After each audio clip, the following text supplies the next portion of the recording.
Cry of Fear یا گریه ترس که در تاریخ 15 سپتامبر 2012 روی پلتفرم استیم توسط یه استودیوی مستقل تک نفره که آقای فنریک میندر زحمتشو کشیده، این بنده خدا خیلی تلاش کرد که به گیمر یه اتمسفر روانشناختی و ترسناک ارائه بده. این آقای سوئدی از هر انگشتش هنر میباره.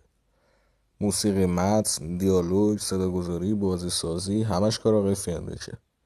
که این گیم اول یه مود برای هالف لایف 1 بود که بعدا بازخورد خوبی گرفت و تصمیم گرفتن یه بازی مستقل ازش در بیارن.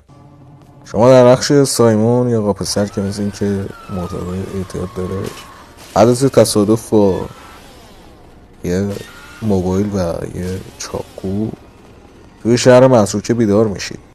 آقای فنریک بیشتر سعی کرده که به موضوعات روانشناختی، اضطراب و استرس و افسردگی بپردازه و با جو و اتمسفرش اونو به گیمر تلقین کنه.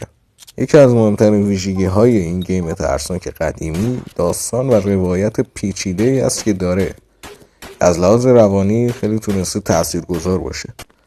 جو و اتمسفر بازی با محیط‌های تاریک، صدای دلهره‌آور و طراحی محیطی پر از ترس اونو به مخاطب تلقین میکنه.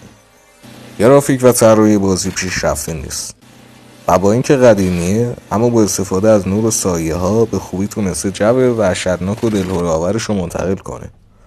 گیم پلی این بازی داره مکانیک های استاندارد شوتر اول شخصه، اما بیشتر روی اتمسفر و حل معماها تمرکز داره. و نقاط ضعف این بازی هم بخوایم بگیم میتونیم به گرافیک قدیمیش، مشکلات کنترلی و پازلی تکراریش اشاره کنیم. و از نظرم این بازی میتونه تجربه خوبی برای کسی که به بازی ترسناک علاقه دارن باشه و به جوانای ایرانی چون ممکنه بیش از حد درکش کنن.